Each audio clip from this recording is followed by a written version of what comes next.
knocked down shots. They defended well and gave us fits for 3 quarters. And so I want to wish them luck and as they go into their conference play as well. So, but excited about moving forward and pleased with what we were able to accomplish in the non-conference schedule. But looking forward to TSU on Thursday. Talk about the fourth quarter. They're giving you fits and actually come, I think, into single digits, maybe about 9 around the end of the third quarter. But then in the fourth, you just left them behind. What was it that you saw happen? Something you were doing or something they weren't doing that allowed you to get that lead? Well, I thought the difference was on the defensive end. I thought we really ramped up our energy. We ramped up our effort. And I also thought, we had pressed them for 3 quarters, and I thought that really started to wear on them, and I thought they really got tired. I thought our depth started to really show and be a positive for us. I thought, though, that it started on the defensive end with getting stops, being able to generate some offense off of our defense. We struggled with that sagging man. They were daring us to shoot the 3, and I thought, we were taking too many early threes. You have to shoot when people back off of you. And we shot the ball relatively well, but I thought in the first half we were taking too many quick threes. And then the second half, I thought, even in the third quarter, I thought offensively we started playing to our strengths. I thought this one right here keyed us. She kept so many balls alive. She started attacking the rim, getting to the hole, getting to the free throw line, creating for others, and also just doing a great job on the defensive end. And so I'm going to focus on that fourth quarter because the second and third, there's a lot of things we need to improve on. But I really thought it was all keyed by our defensive effort in the fourth quarter. I was impressed by the contributions. I think 10 people got on the scoreboard.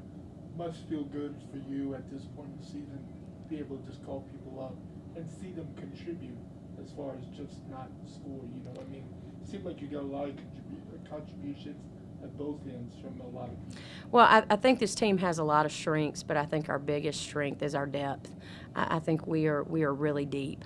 I think we have a lot of kids that any given night can score double figures. And like you said, it's not all about scoring. We've got kids that can defend. We've got kids that can get to the rim. And we had 22 assists tonight, and actually should have been more. We missed a lot of bunnies in that second and third quarter. But I think our depth is really, really good, and that is one of the things that excites me the most about this basketball team. Talk about Akia's effort. What I've seen from her time as a freshman to now, Coach, seems like there's a lot of development. What are you seeing in her leadership abilities? Seems like when she's out there, she's just comfortable, distribute the ball, but also taking her own. Yeah. Well, as a point guard, you gotta make everybody else around you better. You have to be very, very unselfish as a point guard because it's your job to make others better. And I think Akia does that. And I think she embraces that role. I don't think it's ever about her.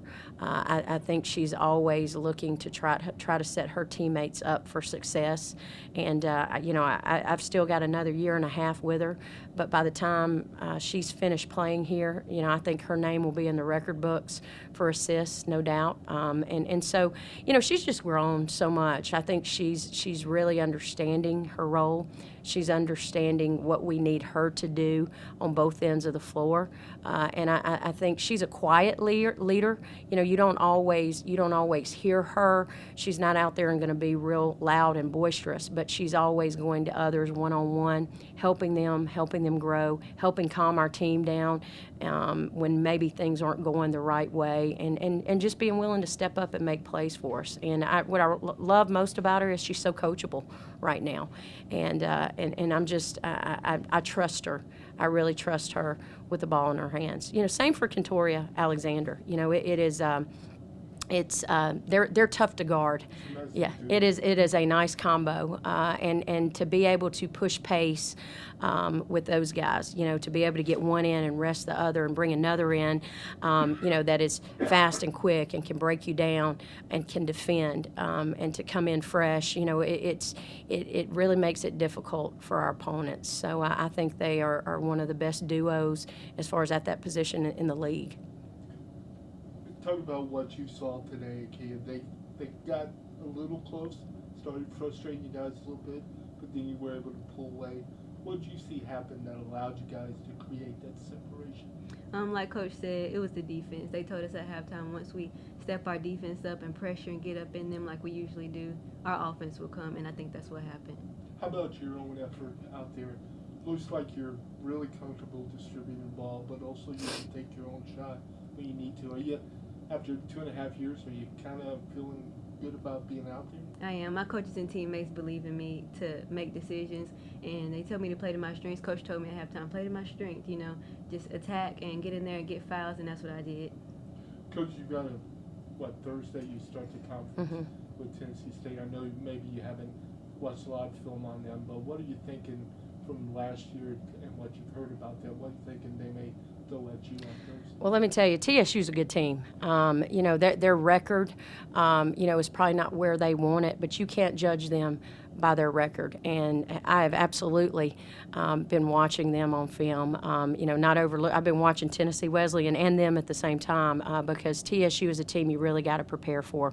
I would probably compare them a lot to Wichita State.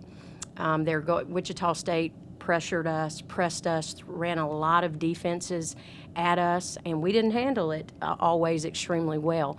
But we were able to get the win on the road. I think the difference in them, they're going to pressure us and throw a lot at us, just like Wichita State. But they've also got 2 veteran kids that can really score the basketball, and Tia Wooten, who's preseason all-conference, and Taylor Roberts, who is she's just lighting it up. I mean, she's been probably their most consistent scorer.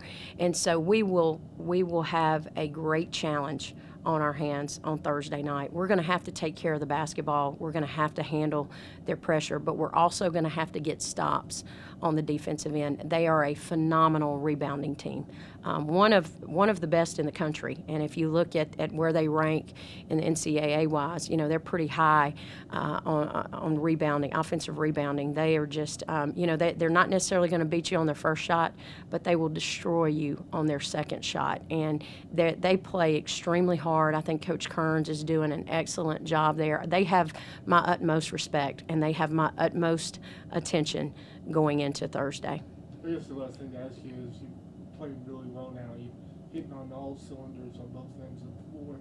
Just your thoughts on what the difference, but what's the common denominator? What are you seeing happening that's allowing you to play so well? Well, I think experience. I think experience and maturity. Yeah, we kept saying this last year. You can't buy that. You can't make that. You have to live it. And sometimes living it is painful. And there were a lot of times last year where it was really painful. The season did not go like we wanted it to go, but you saw the potential, you saw the talent. You saw the chemistry, and you really started to see it in February. And I think these players have learned from what they went through last year. They're hungry. But I think the best thing about us is, Scott, we can still get a lot better. We've not even come close to playing our best basketball yet, and we still got to figure that out. This league is good, and we're going to enjoy this tonight. We're going to enjoy. And in this program, and we're going to win a lot of games in this program, but I never want to get to the point where we don't celebrate things. And we are going to celebrate the fact tonight that this team has won the most non-conference games in 25-plus years. The best non-conference start in a really long time. The first time in a long time we've gone undefeated at home in non-conference play. We're going to celebrate that tonight. And we'll be off on Sunday, tomorrow, and then come Monday, it goes to 0-0. Because when we walk into TSU in the Gentry Center on Thursday, none of that matters. None of that matters if we don't take the lessons and the experience that we've gained in the last 11 games and apply them on Thursday. But we can go in there with confident, not overconfident, not cocky, but confident that we are a good basketball team. You know, we didn't find ourselves and we didn't gain any confidence until February, but this team has learned how to win, and they've learned how to win on the road. And I'm just really proud of where our culture is, and it's a credit. Look, this has nothing to do with me or now I will credit my assistant coaches. They're doing a phenomenal job, but they will also be the first to tell you it has everything to do with these young women and who they are as people, who they are in the classroom, in the community. I was just floored by tonight. We walked out there tonight, and this is a tough game as far as crowd-wise because you're right in the midst of still in the holiday season. You know, you've got the BCS playoffs. You know, people are still traveling, and I thought we had a tremendous crowd tonight. But it's because of these guys. It's because they enjoy coming and watching them play, and they play the game the right way, and they honor it. And so I'm excited for them. I'm excited about their buy-in to our culture and what they're showing each and every day. And the last thing I'll say, you know, we had 9 kids that had over a 3.0 this last semester. And that just tells you right there, you know, they want to be excellent in everything that they do. And so I love coaching them every day. Win, lose, or draw, you know, win or lose. You know, if we lost tonight, I'd said the exact same thing. I love this team, and I love where we're headed. Congratulations. Coach, just talk a little bit more about that defense. When we saw Asheville first half, smothering. Same thing at Lipscomb tonight. The second half seemed like with that full court man pressure, you really suffocated them. And in December, you're giving up about 10 points less per game than you were in November. Just describe maybe the process or what's happened that's kind of shown these defensive improvements for you guys. Well, I think number one is the trust and the communication. I think they really are learning to trust each other. And it's, you know, defense is not me defense, it's team defense. And I think they've bought into that concept and are starting to understand the effort that they have to play for 40 minutes. Now, we're not there yet because, like you said, it's the first half. You know, the second half of Asheville, we didn't defend quite as well. And so that is another area that we can absolutely grow in. But you see it in spurts. And so I think when we start learning how to put it together for 4 quarters, I think this team can be really dangerous. Sure. Akia, just one for you. 14 of your 19 tonight came in the second half. It seemed like it kind of coincided with that defensive pressure. Did that kind of jumpstart you a little bit? Did you see it that way? Yeah, defense. Our defense is what gets us going. It gets me going really because I love defense. So once we got steals and I just pushed in transition, and that's what started my offense. Awesome. Okay. Thank you. Thank you, guys.